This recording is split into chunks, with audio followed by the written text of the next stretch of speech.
Hello दोस्तों, मैं हूं घनश्याम कुशवाहा और आप सभी का डायमंड एकेडमी के ऑनलाइन प्लेटफॉर्म में बहुत बहुत स्वागत है। दोस्तों, पिछली वीडियो में हमने 1853 के एक्ट को समझा था और लगातार हम संवैधानिक विकास की बात कर रहे थे और इसी क्रम में आज हम संवैधानिक विकास के अंतर्गत 1858 के एक्ट पर चर्चा करेंगे।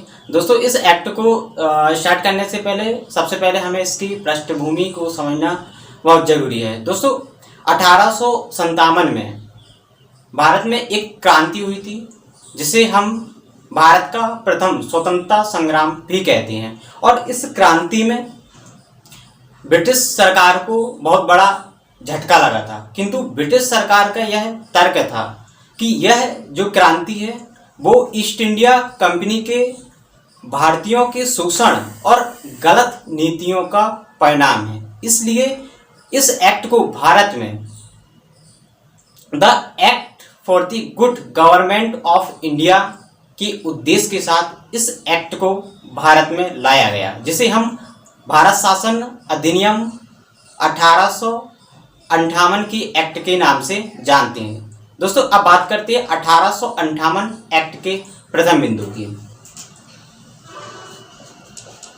दोस्तों, पहला बिंदु है भारतीय शासन का प्रत्यक्षता महारानी को हस्तांतरण कर दिया। दोस्तों, अभी तक हमने देखा था कि 1773 से लेकर 1858 तक ईस्ट इंडिया कंपनी प्रत्यक्षता भारत में शासन कर रही थी। किंतु इस एक्ट के तहत जो ब्रिटिश की जो क्वीन थी या महारानी थी, वह उसने भारतीय शासन को अपने हाथों पे ले लिया। और दोस्तों, इसका दूसरा बिंदु है, अभी तक हमने देखा था कि भारत में एक गवर्नर जनरल होता था, किंतु इस एक्ट के तहत एक नए पद जिसे हम वायसराय के नाम से जानते थे, इसका सृजन किया गया।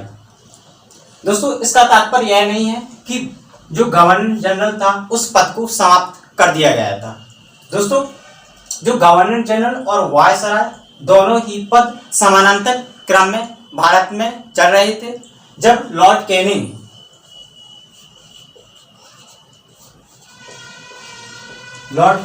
जो कि भारत के अंतिम गवर्नर जनरल और प्रथम वायसराय भी थे, जब लॉर्ड कैनिंग ब्रिटिश सरकार को रिप्रेजेंट करते थे तो उन्हें गवर्नर जनरल के नाम से जाना जाता था, और जब लॉर्ड कैनिंग भारतीय राजाओं को रिप्रेजेंट करते थे तो उन्हें वायसराय के नाम से जाना जाता है। तो दोस्तों, क्या एक ही व्यक्ति दो पद ग्रहण कर सकता है, गवर्नर जनरल भी और वायसराय भी? तो इसे हम एक एग्जांपल से और समझ सकते हैं। जब हम जिला स्तर की बात करते हैं, जो जिला न्यायाधीश होता है, जब वह सिविल मामले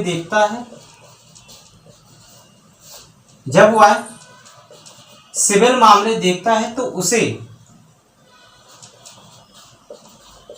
जिला न्यायाधीश कहते हैं। किंतु जब वही न्यायाधीश जो आपराधिक मामले होते हैं या क्रिमिनल केस जो होते हैं, आपराधिक मामले को देखता है, तो उसे सेशन न्यायाधीश कहते हैं। अर्थात इस स्थिति में भी जो जज होता है वो एक ही होता है, किंतु यह डिपेंड करता है कि वह कौन से मामले को सुन रहा है, सिविल केस या क्रिमिनल केस। यदि वह सिविल केस सुन रहा है तो उसे डिस्ट्रिक्ट मजिस्ट्रेट कहते हैं, और यदि वो आपराधिक मामले या क्रिमिनल केस सुन रहा है तो उसे सेशन जज के नाम से जानते हैं। इसी प्रकार जब लॉर्ड कैनिंग था, तो जब ब्रिटिश पार्लियामेंट को रिप्रेजेंट करता था उसे गवर्नर जनरल कहते थे, और जब वो भारतीय राजाओं का प्रतिनिधित्व करता था तो उसे वायसराय के नाम से जानते थे। दोस्तों, अगला बिंदु है कि द्वैत शासन पद्धति को समाप्त कर दिया गया। जब हमने 1784 के पिट्स इंडिया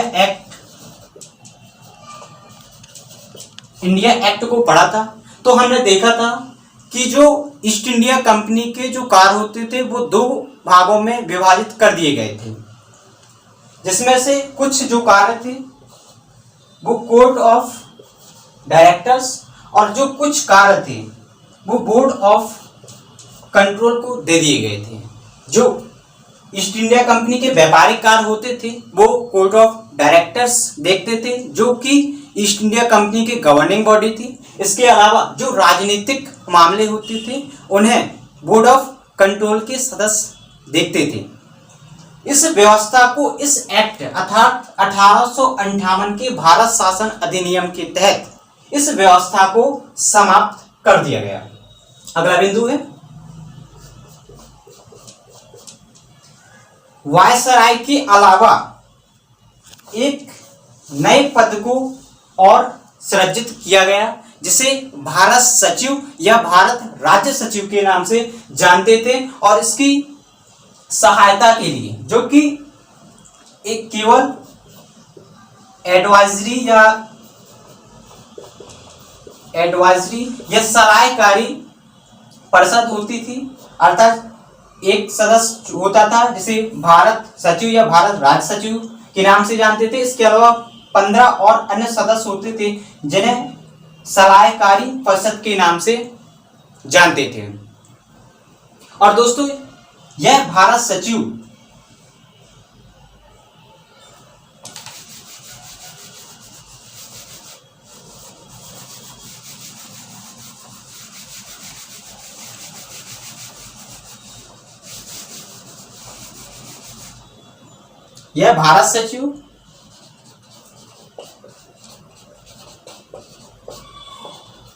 ब्रिटिश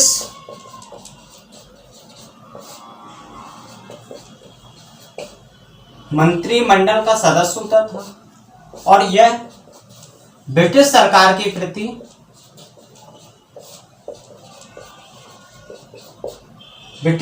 के प्रति उत्तरदायी होता था। अर्थात हम दूसरी भाषा में यह भी कह सकते हैं कि जो भारत सचिव था वो ब्रिटिश सरकार और गवर्नर जनरल या वायसराय के प्रति एक लिंक का कार्य कर रहा था। और जो प्रथम भारत सचिव थे उनका नाम था लॉर्ड स्टैनली।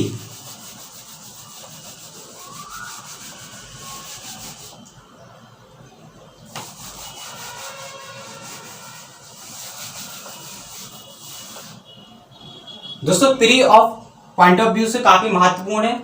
जो प्रथम भारत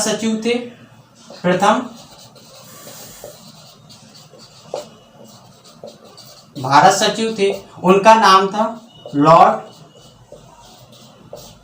स्टैनले। याद रखिएगा, जो प्रथम भारत सचिव थे उनका नाम था लॉर्ड स्टैनले। दोस्तों अगला बिंदु है, इस एक्ट के तहत हड़प नीति को समाप्त कर दिया गया। दोस्तों हड़प नीति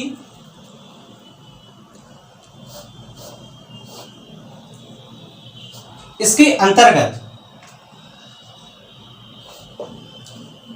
ऐसे भारतीय शासक जिनके स्वयं का उत्तराधिकारी नहीं होता था, तो उसके राज्य क्षेत्र या टेरिटरी को जो ईस्ट इंडिया कंपनी थी वो अपने अधीन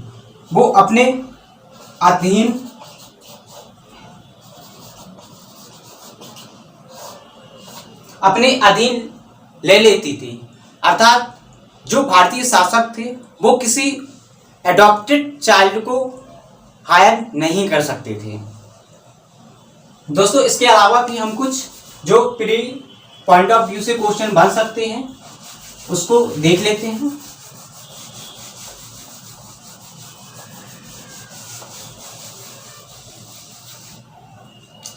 दोस्तों यदि आपसे पूछा जाता है कि प्रथम गवर्नर जनरल कौन थे,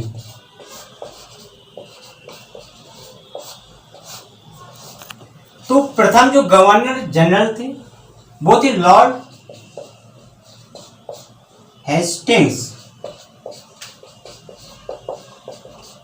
याद रखिएगा दोस्तों, लॉर्ड हेस्टिंग्स जो थे वो केवल बंगाल के गवर्नर जनरल तक ही सीमित थे। किंतु जो भारत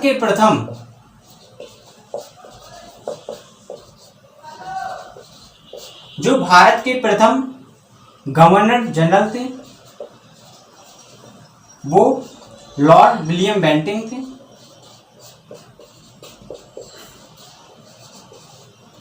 लॉर्ड विलियम बेंटिंग। इसके अलावा हमने अभी चर्चा की थी जो लॉर्ड कैनिंग थे वो अंतिम गवर्नर जनरल और प्रथम वायसराय भी थे। इसके अलावा जो हड़प नीति थी वो लॉर्ड डलहौजी के